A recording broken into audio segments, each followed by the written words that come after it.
Hoy, en el ciclo de entrevistas FISI, le damos la bienvenida a Erika Stoppel. Artista de la escena, docente e investigadora. Reside en Sao Paulo desde 1992. Erika es formada en artes escénicas en la UNA, Argentina, y maestra en artes de la escena por el Instituto de Artes de la Unicamp, Sao Paulo, Brasil. Su trabajo artístico está aliado a la trayectoria de diversos colectivos de circo, de los cuales fue cofundadora y artista. Desde 2004 actúa en el Circo Sani. Desde 2013 con la compañía Piccolo, Circo Teatro de Variedades. Desde el 2017 con la compañía Das Rosas. Allí propone aliar el trabajo con muñecos, objetos y sombras al universo del circo. En la Argentina, sus referencias directas son Osvaldo Bermúdez y los hermanos Videla, con el Circo Criollo. Además, se forma en la Escuela de Circo de La Habana, en el Circo Escola Picadeiro, en Sao Paulo, y con los maestros Andrés Imard y Vitor Fomin, en Canadá. Recibamos con un fuerte aplauso a Erika Stoppel. Erika, bienvenida a este primer ciclo de entrevistas del Festival Internacional de Circo Independiente. Acá estamos yo, Leticia Vetrano, que soy programadora y directora general, y Sofía Galeano, que es parte del equipo de producción. Espero que estés Hola, bien. Erika. Hola, So. Gracias por aceptar esta invitación. ¿Estás bien? Muy bien. Perfecto.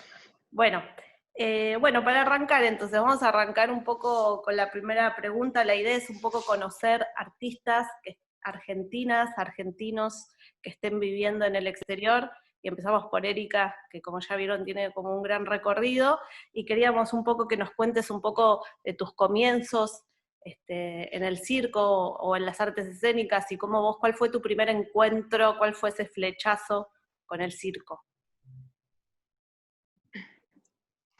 La culpa es de Osvaldo Bermúdez, el profesor de acrobacia que apareció en la ENAD, en la calle French 3528, en el antiguo edificio donde dio una oficina, le llamamos workshop, taller, un atelier, un sábado a la mañana. Y a mí, que trabajaba bastante con mi cuerpo, me resultó muy curioso y fui. Y no sabía hacer nada, me salía todo muy mal. Y eso me parece muy estimulante. Y ahí volví a hacer clases había un amigo que lo conocía, que sabía dónde era su estudio, y fui a querer hacer eso. Y el profesor me echó 2 veces. No fue una clase sola, no, fueron 2 veces. Se produjo una revolución en ese momento, que fue para mí enfrentar una cosa que yo no sabía hacer y que me daba miedo. Entonces, enseguida él me puso de frente con esa situación, y yo quise ir, me inspiró coraje, él me inspiró coraje. Entonces yo creo que me torné una discípula de verdad, así. Lo seguí durante 3 años, hacía todas las clases que podía, ¿no? Y aprendí a saltar. Y eso me dio como un poder, el poder de las mujeres, el poder, ¿no? Circense, de conseguir. ¿Y esto en qué año fue, Erika? ¿Te acordás? 1988. ¿Te acordás vos en ese momento que vos empezaste a hacer circo, y hasta que después te fuiste? Perdóname, yo dije 88. Sí. Sí. No, está bien, 88, sí. ¿Te acordás cuáles eran los referentes cuando vos empezaste a hacer circo y el tiempo de tu carrera de circo en Argentina? ¿Cuáles eran los referentes circenses en ese momento? Sí, había muy poquitas cosas que yo conocía. Conocía circo del interior, que había visto cuando chica con mi papá. Conocía el circo de Moscú, que venía a Buenos Aires con frecuencia, y a él le gustaba mucho llevarnos. Conocía lo espectacular de los Globetrotters también, que iban a Luna Park, y yo creo que los vi más de una vez, bastante chiquita, y conocía el teatro callejero, las cosas que se hacían en la Boca, el teatro de las plazas, porque yo viví un momento de apertura en la Argentina, Claro. cuando niña. Después vino la dictadura.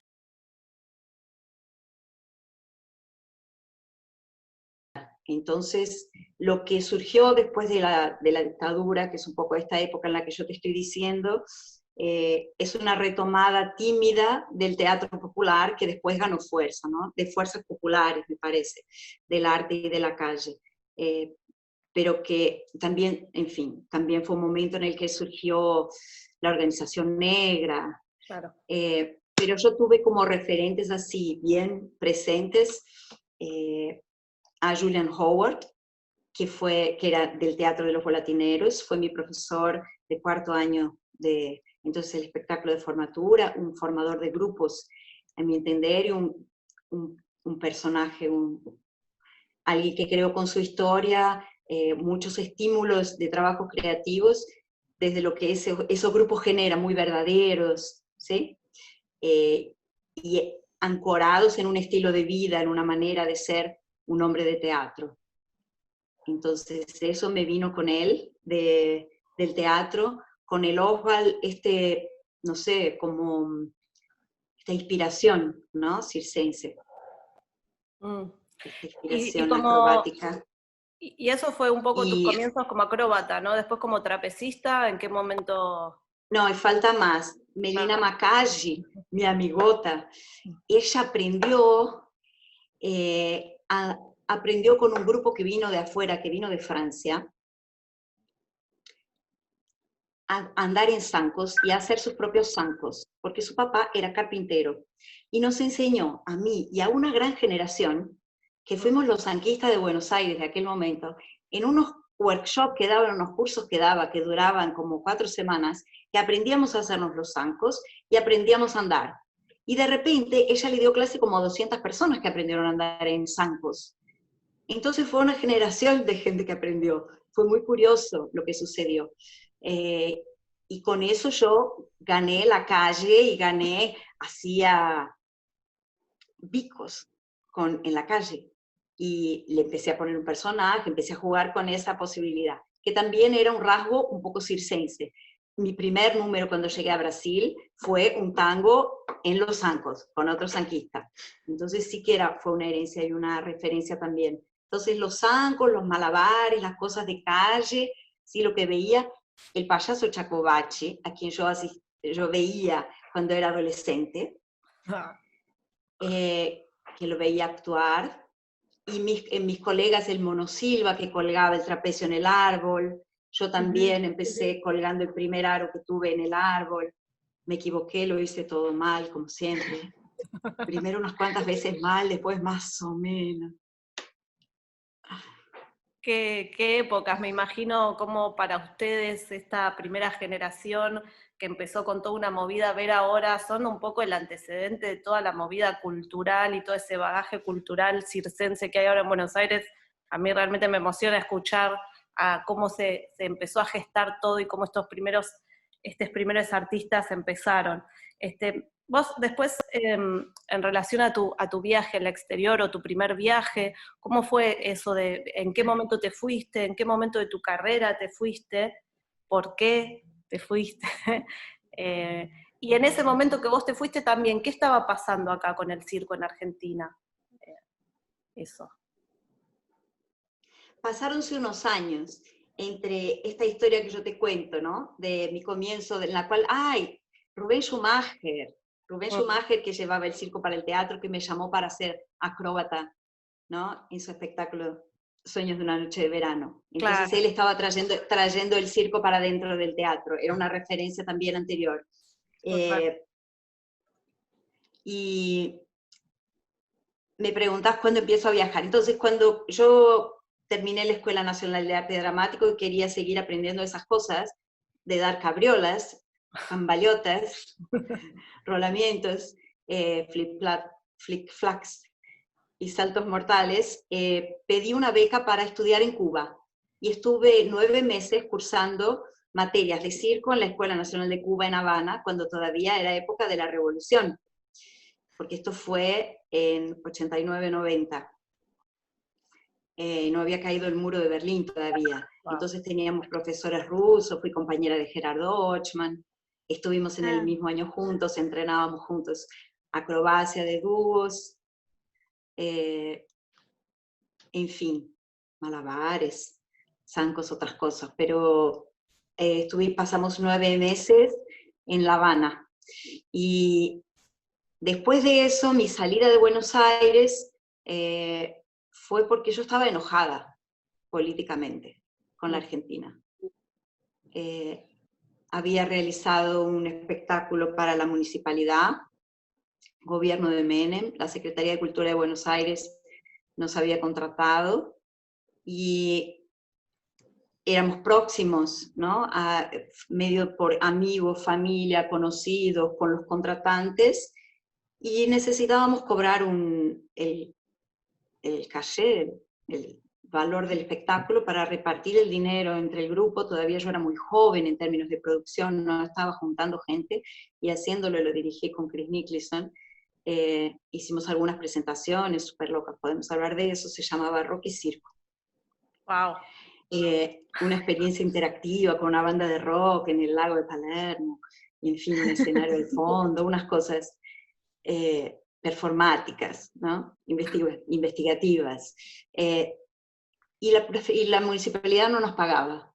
No nos pagaba, pero nosotros teníamos acceso y veíamos cómo ellos vivían, y que el dinero del gobierno estaba, pero que no llegaba a su lugar, y que se gastaba mucho dinero en reuniones, y nos llamaban para reuniones, y había un consumo y una holgadez en la relación con el dinero que no llegaba a la punta de ninguna manera, y nosotros que teníamos que recibir un caché que era muy pequeño, sí, muy representativo, apenas para un grupo grande de gente, una producción grande. Entonces, claro, no hubo mucho dinero, no llegaba. Y bueno, en algún momento pagaron, terminó la historia, pero fue Duro. sufrida, porque, ¿cómo se llama? Roy por dentro, ¿no? Cuando las cosas están mal de afuera, a veces, ¿no? Se van infiltrando en las relaciones. Entonces uno que le había pedido a su amigo que haga el espectáculo, después ya tu amigo no quería confiar tanto en vos. Claro. Y el problema viene de afuera y va, ¿no? Y entonces eso me enojó un montón, de la manera, de la corrupción del poder, de la mala administración cultural. Me quise ir. Entonces yo en fin, quería montar un número, y aprendí a hacer un número, y pedí una medida de un número, y ni siquiera fue cierta la medida del número, del aparato. Viajé con una lira gigantesca con la cual andaba en pie, hice mis primeros números, junté dinero, hice temporada en la playa, y me vine a San Pablo a reunirme con mi hermana más grande, sin saberlo. Aquí se dio mi historia de vida, pero después me enteré de que había un afecto muy, muy fuerte ahí, ¿no? Aquí nació la familia circense. Claro. Y ahí construí, digamos, la carrera profesional en San Pablo. En San Pablo. Después fui para Canadá. ¿Cómo? Después fui para Canadá. Después fuiste más adelante. Porque yo, digamos... historia de vida. Sí, y contanos un poco ahí en San Pablo, en qué grupo estás, qué es lo que estás haciendo, cómo se dio un poco ahí, que sos también fundadora, ¿no? De un espacio interesante, un circo, tenés una carpa de circo. Pero todo viene de esa misma historia, ¿no? Claro. Así se fue tirando del hilito, aunque uno no lo supiera. Entonces, de alguna manera, el teatro me invitó a hacer circo, y en el circo me encontré un montón. La primera vez que estuve en un aparato, en una discoteca, que estaba haciendo un número de lira muy incipiente en mis comienzos, ya sabía girar en la nuca porque había aprendido en Cuba. Entonces, bueno, tenía un final un poco más espectacular, pero todavía era un inicio. Cuando estuve encima de todas las personas, miraba de arriba y me tocaba actuar en ese lugar, me sentí muy confortable. Dije, este es mi lugar. Acá estoy tranquila, acá puedo hacer lo que yo quiera, se ve, está todo perfecto. me sentí cómoda en el aire, con el foco que tenía en ese aparato, y me gustaron los aéreos siempre, me gusta estar arriba, me gusta sentarme en la estructura que en el jardín de mi casa, que tiene 8 metros de altura, a pensar, a mirar el cielo, a meditar con tranquilidad. Es un lugar que me siento bien. Y mucho más tarde me hice trapecista. Entré a la escuela de circo en San Pablo, continuando cronológicamente lo que veníamos diciendo, llegué en 92, y fue un momento en el que esa escuela de circo que existía en un lugar privilegiado, la ciudad de San Pablo, en la avenida Ciudad Jardín, en el cruzamiento con Marginal Piñeiros, una gran esquina, un circo que estuvo instalado por más de 20 años y un poquito, y que le enseñó a un montón de gente, que empezó también de alguna manera una historia muy parecida con la del circo criollo en Buenos Aires. Cuando yo llegué, el Circo Escola Picadero estaba ocupado por los profesores que eran un grupo llamado Acrobático Fratelli. Y los Acrobáticos Fratelli fueron el primer grupo, digamos, de chicos que aprendían en la escuela de circo y que formaban su grupo independiente. Un poco parecido con la troupe. Unas características parecidas como grupo de teatro, grupo de circo. El primero que consigue salir con un espectáculo. La troupe de Gerardo Hochman, me estás hablando de ese grupo que se armó en ese momento. Sí. Ok.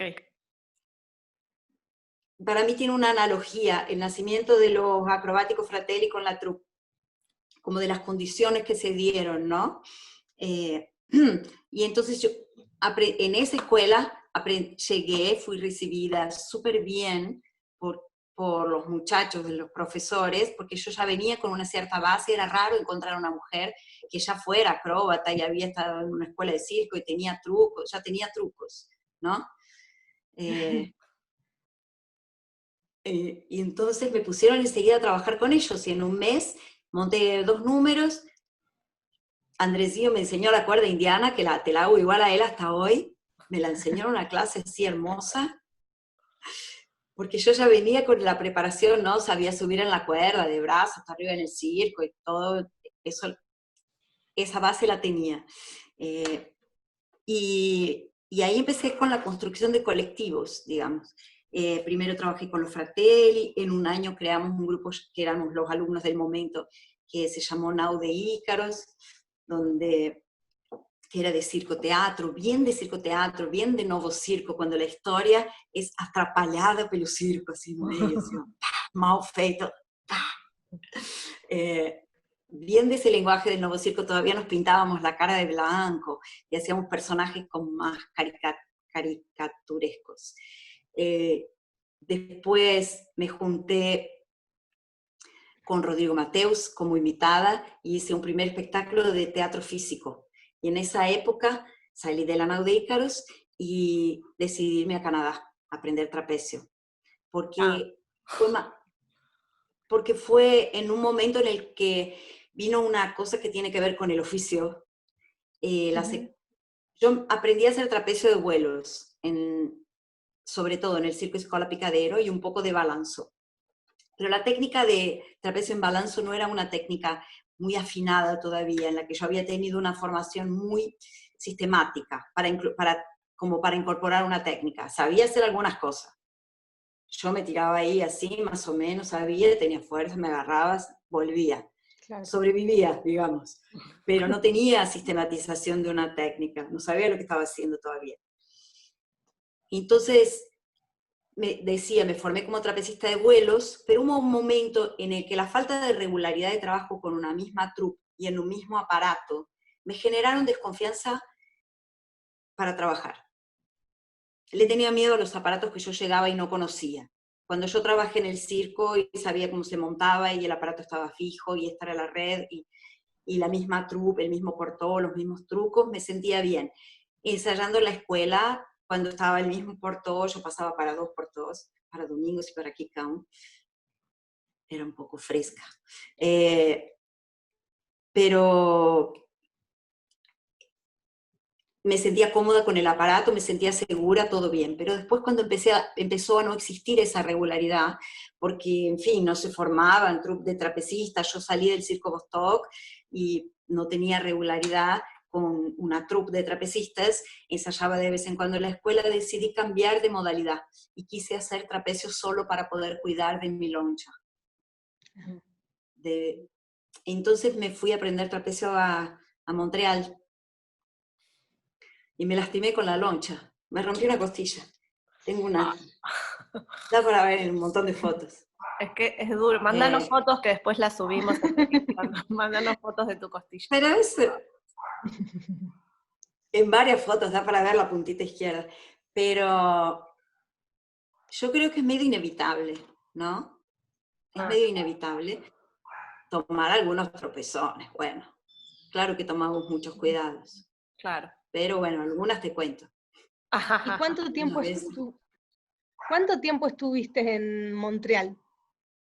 Estuve 3 meses nada más. Me había acabado de casar, me hubiera gustado quedarme, hubiera necesitado mejor para aprender más técnica, quedarme 1 año, pero yo había acabado de casarme con Fernando Sampaio.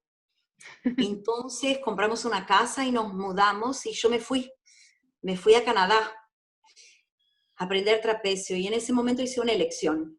Y yo dije, o me quedo por aquí y me voy por el mundo a trabajar como trapecista, y tenía invitaciones. Ruby me invitó, Ruby Rowat me convidó a trabajar con ella y me dijo, hacemos un dúo, y iba a dar un duazo de trapecio. Yo la conocí en Montreal, una súper amiga trapecista, la conocí en Montreal en esa época, y mi opción fue así, o me quedo, me voy a vivir el circo del mundo, o me vuelvo a San Pablo y voy a construir una historia ahí. Y fue lo que elegí en ese momento. Y está buenísimo. Bueno. Qué bien. Entonces, cuando llegué tenía una trave en el jardín, que está montada hasta hoy, que tiene 20 años, más de 20 años. Mucha gente se amaca en esta estructura, está buenísima. La montaron Fernando y como 12 amigos. Era sobra de un espectáculo que no se hacía más, de una estructura de trapecio de vuelos, era el volante de un trapecio de vuelos, y entonces sacada para hacer trapecio trapecio a vuelo.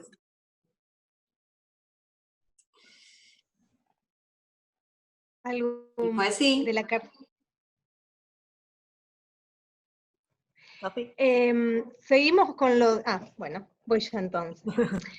¿Cómo influyó tu formación y el pasaje por estas escuelas de circo que nombraste, como en Cuba, en Canadá, en tus creaciones? ¿Cómo influyó ese circo que absorbiste en estos lugares en tus proyectos artísticos o en tus creaciones? La sensación que tengo es que junto con el truco vino como una manera de pensar el circo, que tiene que ver con la realización del número, con trabajar para la pista, ¿no? Yo digo, para la pista circular. Entonces, esta manera de actuar en el aquí y ahora, donde se da un juego con la platea, muy de este tiempo, ¿no? De esto que estamos creando ahora, ¿sí? De la improvisación, del juego, de entrar al número para hacer algo, pero estar vivo, ese tipo de realidad no ficcional, ¿no? De realidad, da una manera en la interpretación, eso digo, como herencia del circo, como herencia de las escuelas, de lo que aprendí con los maestros, hay un montón de detalles, el amor por los aparatos, el cuidado por las propias cosas, el respeto al momento, sí, estoy hablando de mis maestros de tradición, ¿no? Sí. De Alice Medeiros de Castro, de Lisieux, Hechi, de Río de Janeiro, sí, de las profesoras trapecistas, ¿no? Artistas, mujeres fuertes. Esa herencia, por un lado, de las maestras, tiene como un amor clásico, diría yo, como el amor de las abuelas, como si fuera el crochet, el tricot de mi mamá, ¿sí? El oficio, ¿no? Como algo del oficio, sí. del artesanal. Exactamente. Esos modos de hacer. Pero también, del punto de vista estético, esto que te cuento de lo que me parece de la pista, ¿no? De la manera de interpretar en la pista. Y eso es una cosa que yo ya traté de sacar, de jugar, de poder no tenerla. ¿no? En el escenario de teatro, con mi muñeca Rosa, con una muñeca con la que yo trabajo también, que es otra aproximación al circo, diferente. Pero reconozco que lo tengo en el cuerpo. Claro. Hoy estoy con las plumas en la cabeza porque venía de filmar ahora, venía del circo. Estábamos jugando a eso, ¿no? a esa improvisación de la escena, divertida. Y a la hora de tus creaciones, de tus procesos creativos, ¿cuáles son tus puntos de partida para la creación? Si tenés alguna o va variando esos puntos iniciales de dónde comenzar. Y cómo entra el universo de lo aéreo, el trapecio o el aro que nombraste, o la cuerda, el universo aéreo al momento de crear. ¿Viene después? ¿Empezás, el punto de partida es el aparato en sí, o la técnica en sí? ¿Cómo trabajás con esto? ¿Cuánto tiempo tenemos? O un ejemplo, contanos. No, lo que pasa es que la respuesta da una disertación de doctorado. Mi tema es exactamente el proceso de creación. Digamos, si hay algo que yo podría decir, donde yo pongo el foco de mi mirada, es sobre el proceso de creación. Entonces, reconozco que cada proceso de creación, de manera general, es único, inigualable, incluso con uno mismo. Entonces, muchas veces las inspiraciones surgen de lugares absolutamente diferentes. Existen los modos de hacer, y ahí sí te digo que, claro, durante el tiempo en el que, por ejemplo, muy nítidamente trabajé con las líneas aéreas, la investigación del grupo era la relación entre las posibilidades de la geometría en el espacio y la geometría y la ocupación de los cuerpos en el espacio. Ese fue con una mirada muy mezclada de la danza con los aparatos aéreos. Ese fue el gran punto de investigación inicial. Después, en fin, se acomodaron otras cosas. Y era un grupo femenino que comenzó con 5 mujeres de mi generación. Entonces tenía una carga teatral, de un tipo de abordaje, como muy poético, en ese momento, investigativo. Tenía Cintia de la danza contemporánea, Ziza, Mónica, Bel. ¿Eran todas aéreas? No. Sí. Sí, sí era un grupo de aerialistas que investigábamos como formas en el aire. Lo primero que hicimos fueron varios aparatos geométricos. Okay. Varios sueltos y uno como una gran ventana colectiva. Era el inicio, fue cuando yo volví de Canadá. Lo que yo aprendí en Canadá, además de un poco de técnica de trapecio en balanzo, que me sirvió un montón, porque fue esto, el conocimiento sistemático, ¿no? Una técnica realmente, cómo es. Y además de aprender eso, yo descubrí que se podía poner trapecios de todas las formas, y eso yo no lo sabía. Que valía todo. Claro. Entonces me vine a inventar otras maneras de dibujar trapecios. Qué bueno. Erika, te hago una pregunta en relación a todo esto. ¿Sentís tu formación también inicial como actriz en teatro, ¿no? ¿Sentís que la actriz y la trapecista se pudieron unir en escena, en tus creaciones?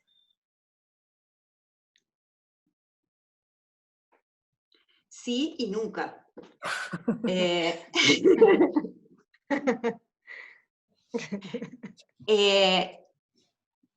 Porque claro, la formación de un actor, ¿no? Lo que me hace, cómo soy, cómo actúo, qué ser circense es este que está en escena.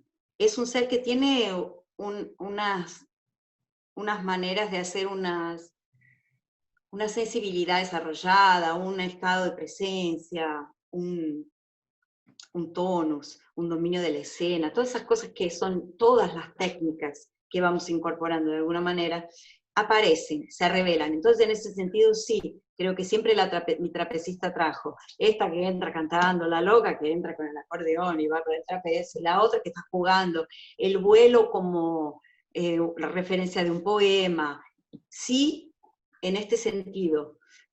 Nunca, porque en la técnica de trapecio en balanzo, estar en un trapecio en balanzo es muy diferente de cualquier otra situación de interpretación. Claro. Entonces, es absolutamente diferente, porque hay una presencia muy grande que inevitablemente está colocada en lo que yo estoy haciendo. Yo presto atención en lo que yo estoy haciendo, no hay como no puedo en un momento, digamos, prestar atención de otra manera, con menos precisión, pero hay muchos momentos de precisión. Claro. Mi sequência de balanço e trucos é assim, são 2 puxadas de balanço, na terceira é a preparatória e vai, faz o truque, recupera, volta, 2 puxadas de balanço e a terceira, e aí tem variação de puxada de balanço com a perna, é automática, está no corpo, eu la repetí muitas vezes. Claro. ¿Tú estás hablando en portugués? Sí, nos encanta Sí. igual. Se entiende igual. Se entendió, se entendió. Es la pasión. No es como, ¿en qué contexto fue construido? ¿En qué contexto Claro. fue construido? Claro. Y ahora, en este momento, en este presente, ¿en qué estás? ¿En dónde Bueno, mi marido acabó de llegar. tu hijo Viene está del por ahí? circo. Todavía no. Hoy estuvimos filmando y estamos así. La cosa más importante tal vez que pasó en estos años, en estos más de 20 años de estar en San Pablo, yo vine en 92.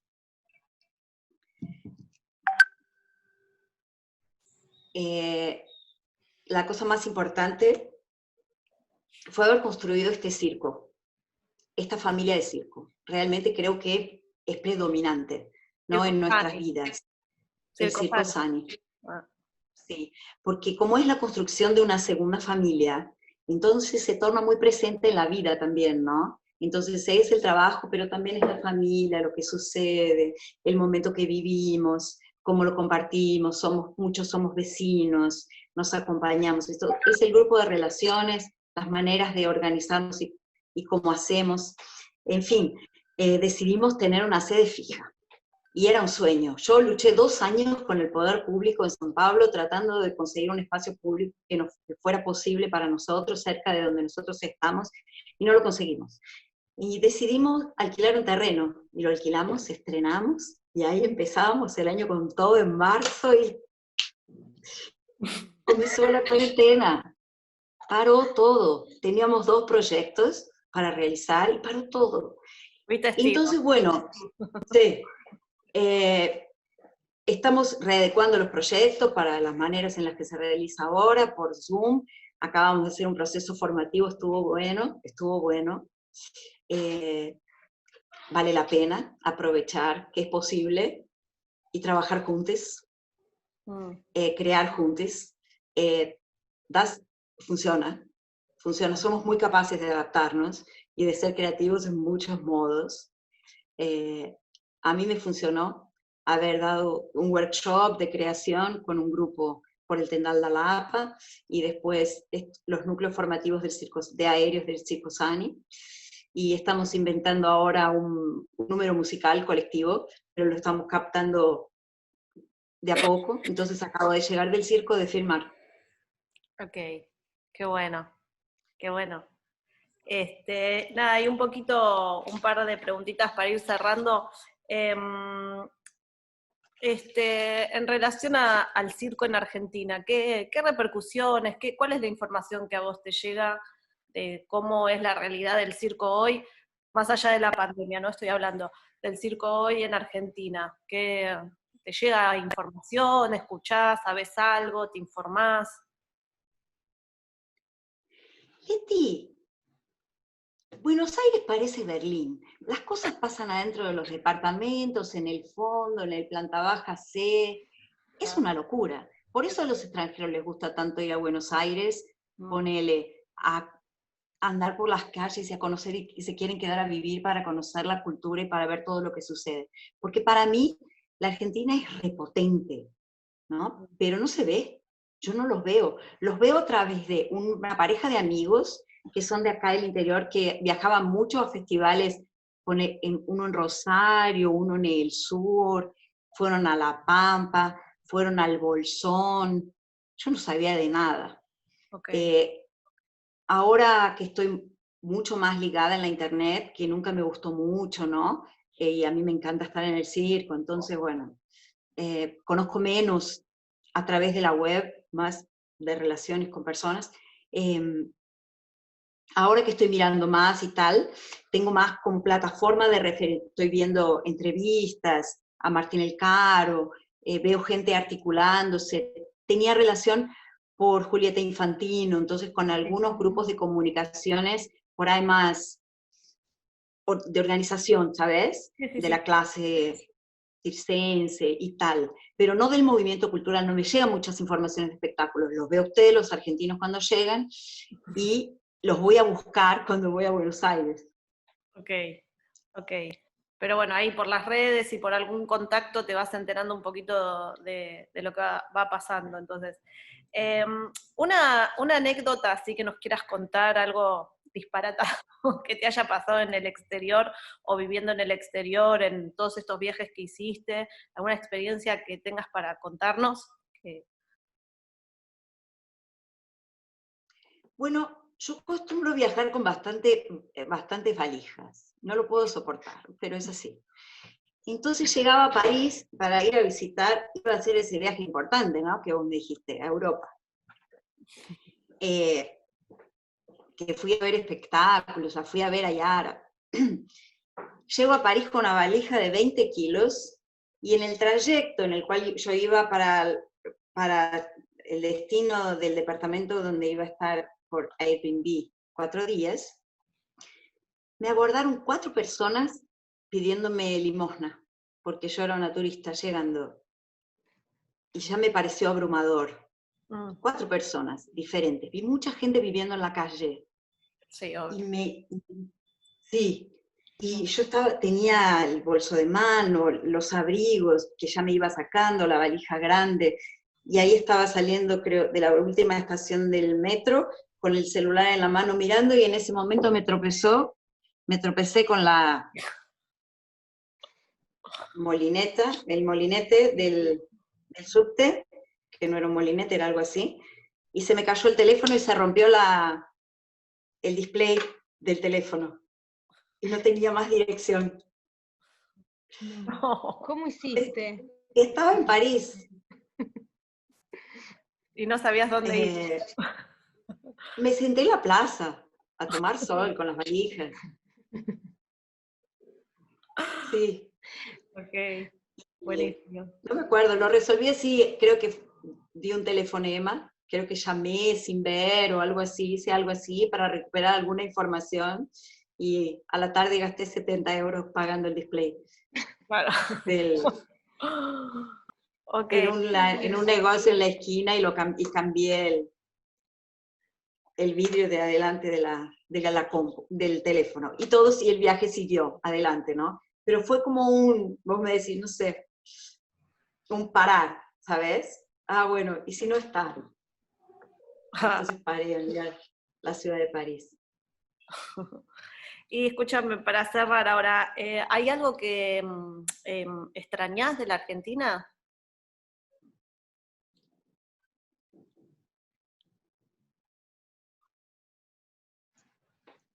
Tantas cosas. Porque, no sé, cómo da nostalgia de cosas que no son, porque no son en este tiempo, ¿no? Como nostalgia de cosas de la infancia, de tiempos vividos, por un lado. Y por otro lado, a mí me fascinan los porteños. Me encanta la gente porteña. Entonces me encanta estar en Buenos Aires. Me gusta la manera en que uno se relaciona con el colectivero, con la gente en la calle. Yo siento que la gente es íntima de la convivencia, es mucho más íntima. Es muy formal San Pablo y las relaciones, es muy diferente. Entonces, eso es como una cosa, ¿cómo decirte? De una sensación como de una porosidad, ¿sabes? De las relaciones que yo siento falta un montón. hay algo que se preenche en mí, que se llena en mí cuando estoy en Buenos Aires, estando con la gente, estando con los amigos, las relaciones muy, muy profundas, ¿no? Porque entonces las amistades, ¿no? Son muy viscerales, ¿no? Los amigos son muy hermanos en la Argentina, ¿no? Los amigos son relaciones familiares, profundas, ¿no? Es verdad que yo tengo relaciones muy fuertes con los chicos del circo, ¿no? Muy familiar y tal, pero no por nada con los argentinos es más fuerte. Mira, Con eso, los amigos tenés un argentinos grupo del de circo amigos argentinos ahí en el circo, ¿no? también Claro, Mm. también. somos mezclados. Qué bueno. Algo cultural, ¿no?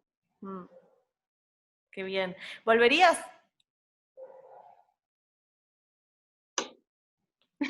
¿A Buenos Aires? Sí, ¿volverías a vivir acá ¿A en algún Buenos Aires? momento por algo que se dé la vida, no sé? Fácil, ¿Sí? fácil. Delícia. Vamos. Só que tem mais dois aqui. Bueno, ok, volverías entonces. Te tenemos que hacer una propuesta de trabajo, algo, ¿qué te tendríamos que hacer para que vuelvas? Nada, siempre voy a volver. Qué bueno. Soy re de Buenos Aires, ¿no? Yo también me tengo que buscar disculpas, porque solo disculpas, porque lo que hacer, ni te digo, no me falta lo que hacer en Buenos Aires. Claro.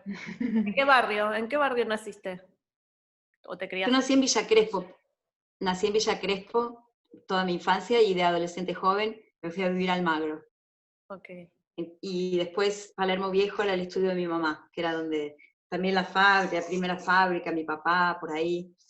Después un poco el barrio de San Martín y Juan B. Justo, cerca de las trapecistas del Centenario, también el Parque Centenario, esa es mi área. Ah. Hermoso. Erika, una pregunta más, que sí tiene vínculo con la Argentina y es el libro que sacaste, ¿no? El libro, el Sobre libro fue un regalo trapecio. de la vida. Yo aprendí, viste que yo dije que yo aprendí en Canadá la sistematización de una técnica. Técnica. Entonces, esa fue mi herramienta para trabajar. Con eso yo empecé a pensar el trapecio fijo. Porque cuando yo volví a San Pablo, yo no tenía entrenador para mí, no había alguien que sabía eso. Entonces yo llamé a Guga Carvalho, que es un genio, profesor de acrobacia, súper acróbata, súper amigo, y que era nuestro entrenador en fin, desde antes, y le dije, yo te enseño, vos me enseñás, yo te digo lo que vos me tenés que decir, vos me tenés la lonja y me enseñás, a mí me mirás y me corregís, tiene que ser así. Entonces él vino durante un año a entrenarme a casa.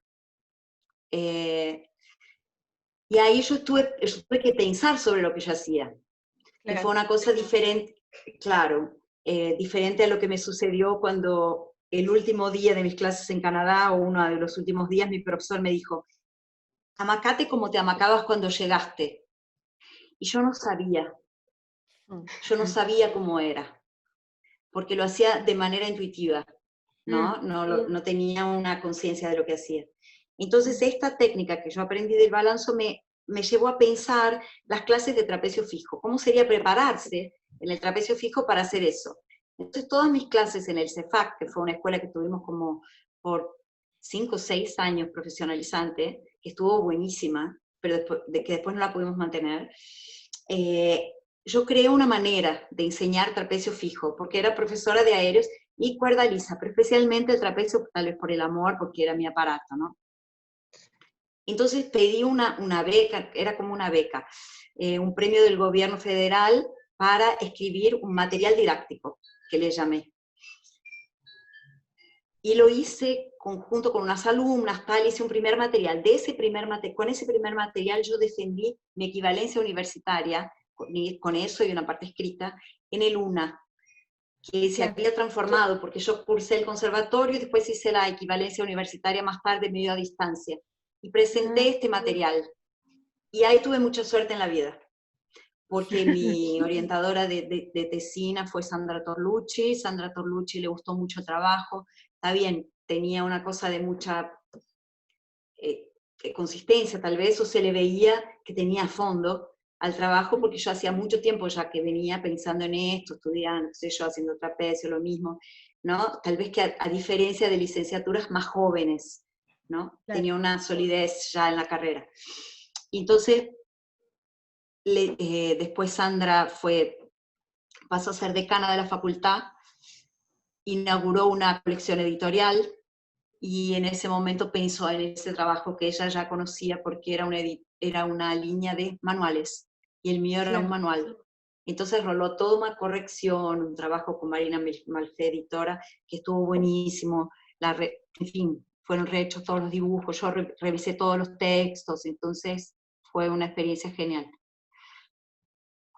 Bueno. Tardó como 2 años, la traducción, la readecuación. Libro tarda tiempo, tarda un montón. Qué bueno. Buenísimo. ¿Y ese libro hoy se puede conseguir acá en Argentina? ¿Cómo está en algún lugar? Sí.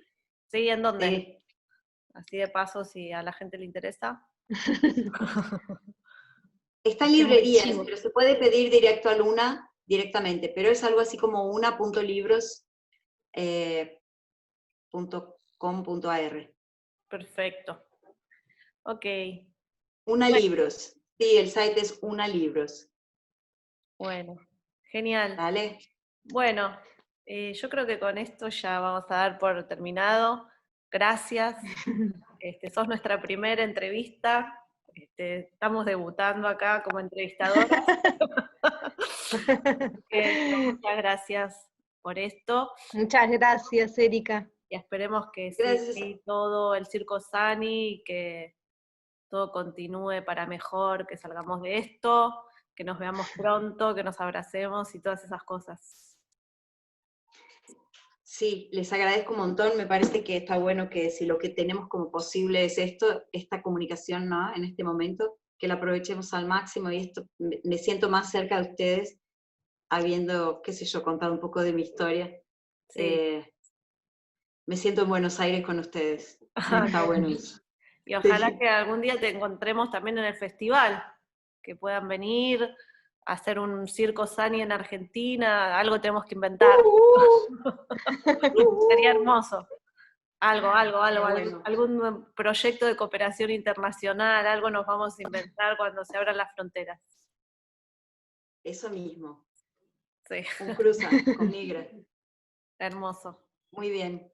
Bien. Un abrazo a todos. Abrazo. Abrazo, Erika.